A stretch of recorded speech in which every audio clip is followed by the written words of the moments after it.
तो आकाश जी, कैसी लगी आपको मेरी पवित्रा बेटी? बहुत ही सुशील, संस्कारी और प्यारी सी बेटी है आपकी। आकाश जी, मैं आपको अपनी बेटी के बारे में कुछ बता देना चाहती हूँ। जी। ये मुझे तब मिली जब उसको पैदा हुआ सिर्फ 2 या 3 घंटे हुआ था। किसी बहुत ही अच्छी महिला ने इसको झाड़ियों में फेंक दिया था। फिर मैं इसे अपने घर पे लेके आई, इसे पाला पोसा, पढ़ाया लिखाया, बड़ा किया, और आज वो दिन आ गया कि मैं इसकी शादी की बात कर रही हूँ आपसे। दीदी, मुझे आपकी पवित्र बेटी पसंद है। मैं इससे शादी करके धन्य हो जाऊंगा। इतना उतावले नहीं होते बेटा, कोई भी फैसला जल्दबाजी में नहीं लिया जाता। पवित्रा बेटी, तुम्हें मेरा बादल बेटा पसंद है? बादल बेटा, आपको मेरी पवित्रा बेटी कैसी लगी?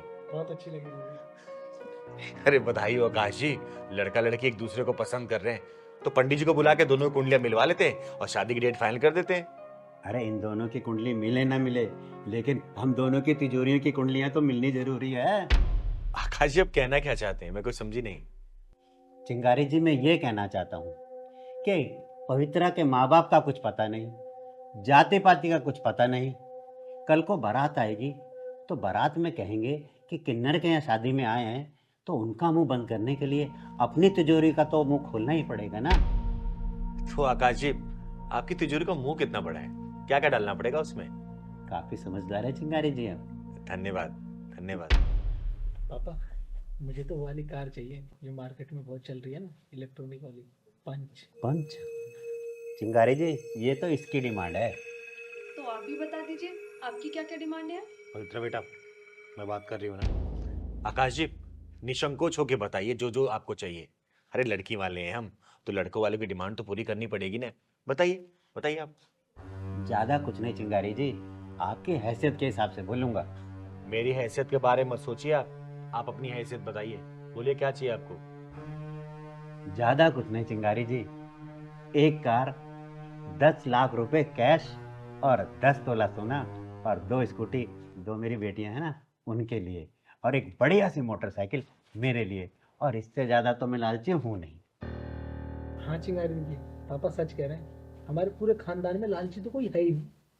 और कुछ डिमांड है आप लोगों की? देखिए कुछ रह गया होगा। दीदी, वो मुझे और पापा को रोहिणी में एक 3 BHK का फ्लैट पसंद आया है। बस आप उसकी पेमेंट करवा दीजिए।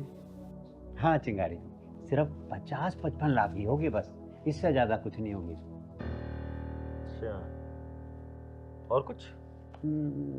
ये फ्रिज, AC, टीवी, ये तो आप दहेज के रूप में देंगे ही, तो इसलिए तो मैंने कुछ बोला नहीं चाहिए। नीच, कमीनों, हरामियों, सालों, अच्छा हुआ कि तुम लोगों ने अपने गटर जैसा मुंह खोल के अपनी असली औकात दिखा दी।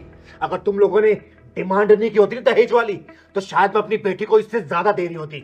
लेकिन तुम लोगों ने अपनी असली औकात दिखा के ना अपनी अच्छाई और सच्चाई का प्रमाण दे दिया। यहाँ पे निकलो सालों, खड़े रहो यहाँ से, निकलो निकलो।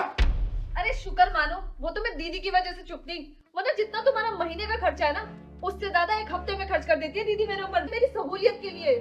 दीदी, आप लोग मेरे और मेरे पापा की इंसल्ट कर रहे हो।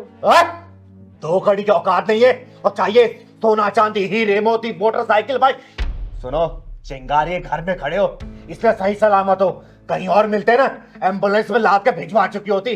निकल जाओ यहाँ से।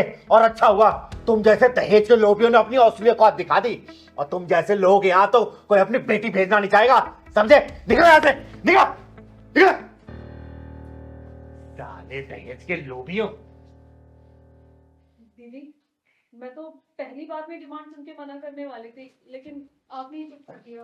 बेटा, मैं तो इनकी असली औकात देखना चाहती थी, इसलिए मैंने इन लोगों को बोलने का मौका दिया, और अच्छा मैं इन लोगों को अपनी असली औकात दिखा दी। साले दहेज के लोभी गई के।